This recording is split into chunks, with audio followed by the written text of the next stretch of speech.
What is up, guys? So this video was just me making two candelabras to look like daggers. Decided to cut one into a moon.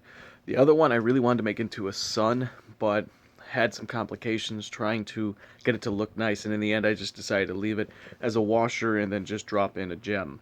So I hope you guys did enjoy that. The reason why I haven't really gotten any edits out, whether that's me building or anything else, is because I've just been trucking along, getting through a bunch of things. So I'm going to share a couple of clips of other projects that are nearly done, which is the blacksmith shop, and one that I did get done, which is pretty cool, that runs my fence now.